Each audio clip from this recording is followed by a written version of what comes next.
Hello everyone, आप सबका हमारे इस चैनल में स्वागत है। तो आप सबको पता ही होगा कि यूपी नीट की वेबसाइट पे अभी कल एक नोटिस अपलोड हुआ है। वो नोटिस आप अगर नोटिफिकेशन सेक्शन में जाके चेक करेंगे तो ये important notice regarding UP NEET 2025 counselling. तो आइए देखते हैं इस नोटिस में क्या है, इस नोटिस का इफेक्ट क्या होगा हमारे काउंसलिंग पे। क्या राउंड 1 कैंसिल हो जाएगा, क्या होगा, सबका अलॉटमेंट फिर से आएगा, रिजल्ट फिर से रिलीज होगा, क्या होगा। आइए इस नोटिस पे थोड़ा सा फोकस करते हैं। तो हम इस नोटिस को जब ओपन करते हैं तो हम देखते हैं कि इस नोटिस में मेंशन किया गया है कि किसी ने रिट पिटीशन लगाई हुई थी इन कॉलेजों के लिए कि इन कॉलेजों में जैसे क्या था कि 4 कॉलेज हैं यूपी के, उनमें रिजर्वेशन की जो सीलिंग है 50%, उसको क्रॉस करके उससे ज़्यादा रिजर्वेशन प्रोवाइड किया जा रहा था। तो 2010 से 2015 से ये जो ऑर्डर पास किए गए थे जिसमें 50% जो रिजर्वेशन की सीलिंग है उसको क्रॉस किया जा रहा था उन कॉलेजों में।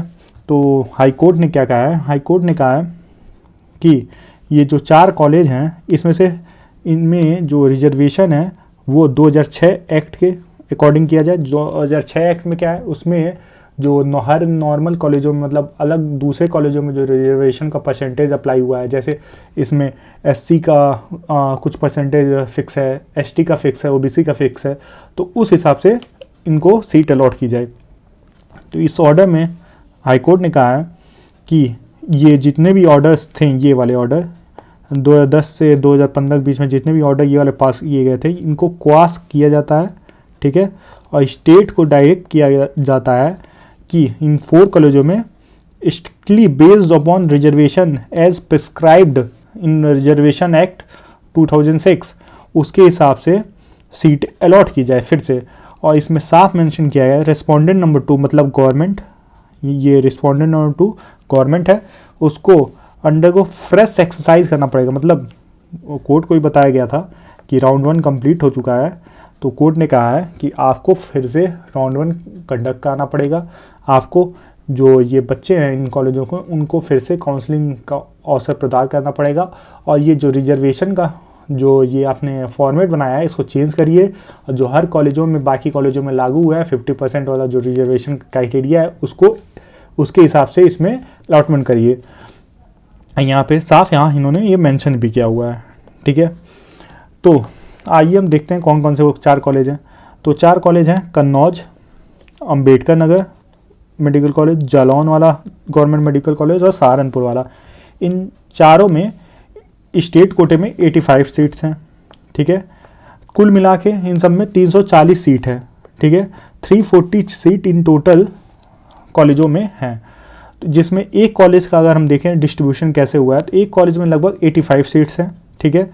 उन 85 सीट्स में से एससी को 62 सीट जा रही हैं, एसटी को 5 और बीसी को 11 और जनरल को सिर्फ 7 सीट जा रही है, ठीक है। तो जैसा आप सबको पता है जनरल को सिर्फ 7 ही सीट इस एक कॉलेज में मिल रही थी। और एससी को आप देख सकते हैं, एससी को लगभग हम एक्सपेक्ट कर 60 से 70% सीट एससी को चली जा रही है।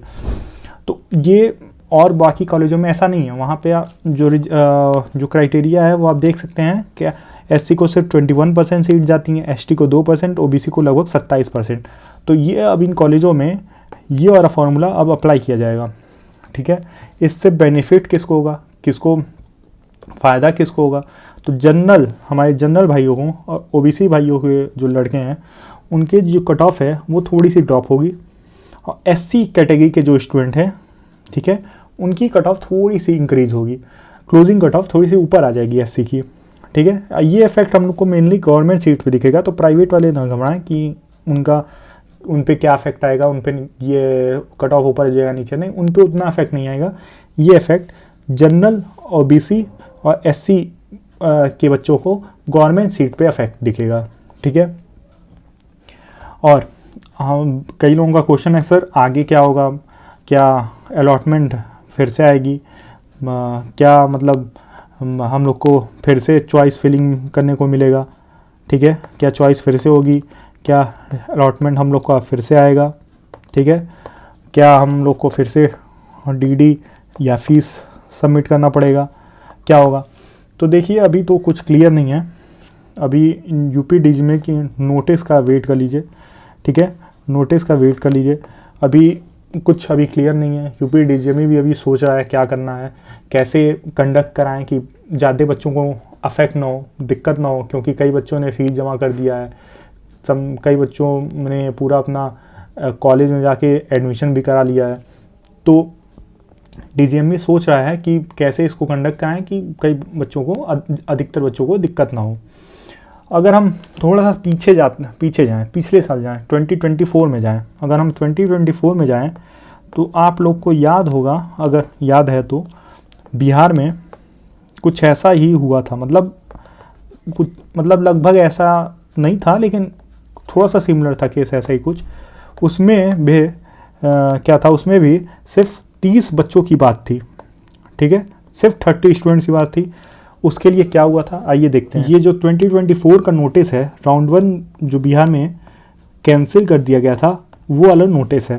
तो इस नोटिस में आप देखेंगे तो एससी, वहाँ भी एससी से ईबीसी में कुछ कन्वर्जन हो रहा था।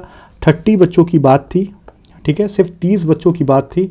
उनके लिए फिर से दोबारा से चॉइस फिल कराया गया था, दोबारा से रैंक लिस्ट आया था, दोबारा से उनका अलॉटमेंट आया था।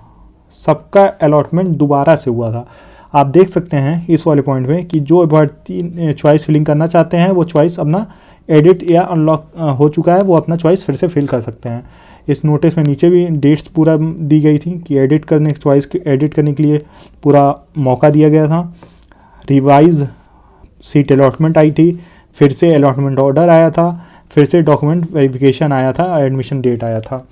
तो मतलब हम बिहार का आइडिया लें तो यूपी में भी हो सकता है कि हमको फिर से अलॉटमेंट दोबारा से मिले, ठीक है, चाहे वो गवर्नमेंट हो चाहे वो प्राइवेट हो, क्योंकि कोई ऐसा सिस्टम तो नहीं है कि गवर्नमेंट का अलग से करा दें, प्राइवेट का अलग से, नहीं होगा, तो दोनों का एक साथ होगा, ठीक है। तो आप मान के चलिएगा अगर सबका हो रहा है तो प्राइवेट वालों का भी होगा। तो फीस का क्या होता है, जैसे बच्चों ने डीडी सबमिट हुई है अपने कॉलेजों में नोडल सेंटर पे जाके, तो डीडी कैसे ट्रांसफ़र होता है, जो अगर नए कॉलेज मिलता है तो फीस कैसे ट्रांसफ़र होता है, नए कॉलेज मिलता है, डॉक्यूमेंट्स क्या होगा। तो इसके लिए आप यूपी नीट की वेबसाइट थोड़ा सा देखते रहिए, उस पर ज़रूर यूपी डीजीएमए आज या कल पे ज़रूर एक कोई ना कोई अपडेट देगा, कोई ना कोई शेड्यूल जारी करेगा, क्या कैसे करना है ज़रूर बताएगा। तो आप लोग यूपी नीट की वेबसाइट चेक करते रहिएगा, घबराइए मत, क्योंकि ज़्यादा कुछ चेंज नहीं होने वाला है, सिर्फ उन्हीं का थोड़ा सा चेंज होगा, गवर्नमेंट वालों सीट पे ऊपर नीचे होगा, ठीक है। अब बच्चों का एक और क्वेश्चन है कि ये कॉलेज कब से स्टार्ट होंगे, क्योंकि कई बच्चों को डाउट था कि 1 सितंबर से पहले था, फिर हमको बताया गया कि 8 सितंबर से कॉलेज स्टार्ट होगा, ठीक है। अब वो भी डेट पास आते जा रहा है, तो अब कब कॉलेज स्टार्ट होगा। देखिए अभी कॉलेज सेकेंड राउंड से पहले स्टार्ट हो जाए ये थोड़ा सा मुश्किल है, मतलब सेकेंड राउंड से पहले स्टार्ट हो जाए ऐसा होने वाला नहीं है, क्योंकि जब भी कॉलेज या सेशन खुलता है वो मोस्ट प्रॉबेबली सेकेंड सेशन के बाद ही, सेकेंड काउंसलिंग राउंड के बाद ही ओपन होता है। और आपको एग्जांपल के तौर पे मैं दिखाना चाहता हूँ, राम मनोहर लोहिया जो लखनऊ में कॉलेज है उसका 30 अगस्त का एक नोटिस, ठीक है, आप ये देख सकते हैं, राम मनोहर लोहिया विभूतिगंज गोमती नगर में जो सिचुएटेड है। तो इसमें MBBS 2025 बैच के लिए बात की गई है। इसमें साफ इस नोटिस में मेंशन किया गया है कि जो फाउंडेशन कोर्स 1 सितंबर 2025 से प्रारंभ करनी थी वो नहीं हो पा रहा है, क्योंकि द्वितीय चरण मतलब सेकेंड राउंड काउंसलिंग अभी संभावित नहीं हो पा रही है, तो इसलिए कक्षाओं का प्रारंभ कराना संभव नहीं हो सकता। तो अभी जब तक अगला आदेश नहीं आ सकता है तो अभी क्लास नहीं स्टार्ट होगी, ये इस नोटिस में साफ साफ मेंशन है। तो आप लोग अभी चिंता मत करिए, क्लासेस मोस्ट प्रॉबेबली राउंड 2 के बाद ही स्टार्ट होंगी। अब राउंड 2 कब होगा, अब पहले राउंड 1 का क्लियरिटी आ जाए, उसके बाद राउंड 2 कब होगा इस पर क्लियरिटी आएगी। तो यही आप लोगों को बताना था। एक बार राउंड अप करते हुए ये बता दूं कि देखिए मेन चेंज किसको आएगा, मेन चेंज आएगा गवर्नमेंट सीट पे, मेन चेंज आएगा जनरल्स को, थोड़ा जनरल और OBC वालों को थोड़ा फ़ायदा होगा और SC वालों को थोड़ा सा नुकसान होगा, उनका कट ऑफ थोड़ा सा हाई चला जाएगा। और जो प्राइवेट वाले बच्चे हैं हमारे, उन पे उतना इफेक्ट नहीं है गया, लेकिन हो सकता है उनको फिर से एक मतलब काउंसलिंग में फिर से पार्ट लेना पड़े। हो सकता है कॉलेज ना चेंज हो, वही कॉलेज मिले, कोई उनको आगे मतलब प्रोसेस फिर से आगे जाके ना कुछ कराना पड़े। लेकिन थोड़ा सा नोटिस देख लीजिए यूपीडीजी में क्या बताता है, क्या क्लियरिटी देता है, कैसे काउंसलिंग कराता है, तो उसके लिए थोड़ा सा इंतज़ार कर लीजिए। तो यही अपडेट आप लोगों को देना था, ठीक है। अगर आप लोग इस चैनल पर नए हैं तो प्लीज़ इस वीडियो को लाइक करिए, शेयर करिए, सब्सक्राइब करिए। Thank you everyone.